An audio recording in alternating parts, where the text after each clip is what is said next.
One city had to dismantle its entire police department just to survive. Another watched its own residents vote to erase the town from the map, literally. This isn't your typical crime list. This is the America most people never see. The places crime documentaries skip because the stories don't shock, they linger. These are cities where danger isn't just a statistic. It's a feeling. It's the way streets go quiet too early. The way systems fail slowly, then all at once. The kind of places where even the welcome signs seem uncomfortable with your presence. Forgotten river towns, eerie desert outposts. Cities where deer outnumber people 10 to 1, and crime still finds a way in. One town buried a Confederate flag inside its official seal. Another, well, let's just say if you blink while driving through, that might actually be the safest option. You think you know America's worst cities? Let's find out. Because here's what nobody tells you: danger isn't always loud. Sometimes it's quiet. Sometimes it looks normal from far away. And sometimes it files for bankruptcy like it's a seasonal tradition. Let's break it down. Number 10. Pine Bluff, Arkansas. Pine Bluff is the kind of town where headlines read like broken promises. Change coming soon, except the change never quite arrives. Violent crime here sits at more than double the national average. Property crime isn't far behind. Abandoned houses outnumber job openings, and the population has been shrinking for decades. Rent averages around $750 a month, shockingly low, but only because demand collapsed when paper mills shut down and manufacturing vanished. Unemployment remains among the highest in Arkansas. A local once said Pine Bluff feels like a place where even the stray dogs look like they're replanning an escape. And yet, the city keeps trying. Revitalization plans, arts grants, fresh coats of hope. Then crime spikes again. Another business closes. Momentum dies on the spot. Living here means learning risk management as a lifestyle. You lock doors early. You memorize which streets to avoid. You treat car insurance like a religion. The cost of living is low. The cost of stress is not. Drive past the old mall, once crowded, now home to pigeons and silence, and you feel it in your shoulders. And the roads? These aren't potholes. They're geological features. Hit one at 35 miles an hour and you'll discover a new belief system. Pine Bluff doesn't have roads. It has terrain. And if Pine Bluff feels intense, the next city manages to be dangerous, hated, and strange, all at the same time. Number 9. Gallup, New Mexico. Gallup is one of the only places where detox centers run 24/7 and still have waiting lists. It sits among breathtaking desert landscapes. Red mesas, endless skies. Beauty so overwhelming it almost distracts you, almost. Violent crime here is nearly 3 times the national average. Property crime is high enough that broken windows feel like part of the aesthetic. Rent hovers around $900, but the job market is thinner than the air at 7,000 feet. Nearly 1/3 of residents live below the poverty line. Alcoholism rates are among the highest in the country. From far away, Gallup looks like a mirage. Up close, the picture shakes. A local once said Gallup is the kind of town where tumbleweeds have better direction than city planners. Living here means balancing culture and crisis. The Navajo and Zuni communities give the city its soul, but failing infrastructure and overwhelmed services pull at every seam. It's heavy. Financially uncertain. Safety-wise, you learn which gas stations to avoid and which ones to really avoid. Step outside at sunrise. Cool desert air, red rock glowing, a raven calling from a telephone pole. Then sand hits your eyes and a siren cuts the silence. That's Gallup, beautiful, chaotic, unforgiving. Number 8. East St. Louis, Illinois. East St. Louis is the kind of place where maps should ask, "Are you sure?" Sitting just across the river from thriving St. Louis, it feels like a different universe, not parallel, but abandoned. Violent crime here has reached more than 20 times the national average. Median household income hovers around $24,000. The population has dropped more than 60% since the 1950s. The city government is bankrupt, underfunded, and famously dysfunctional. East St. Louis didn't fall through the cracks.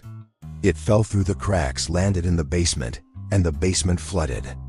Abandoned buildings stretch block after block. Hollywood could stop building apocalypse sets and just rent this place by the hour. But here's the truth no one says out loud. Crime didn't move into East St. Louis. Resources moved out. Oversight vanished.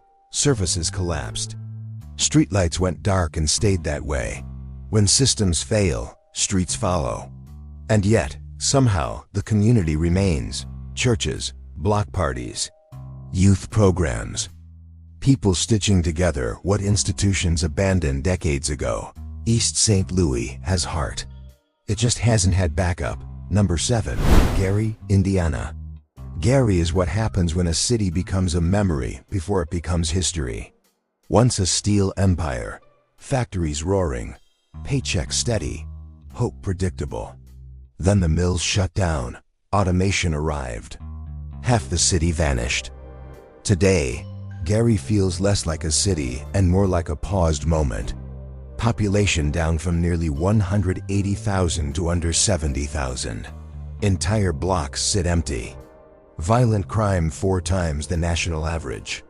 Homes sell for the price of used cars because no one's buying. Living here feels like breathing through dust. The winters don't arrive, they attack. Lake effect snow doesn't fall. It ambushes. Stand on a quiet street at dawn, cold air, empty sidewalks. You could almost feel what Gary used to be. Then the numbers creep back in. Gary isn't just abandoned. It's surrounded by prosperity. 40 minutes from some of the safest suburbs in America. A glitch in the system. Number 6. Danville, Virginia.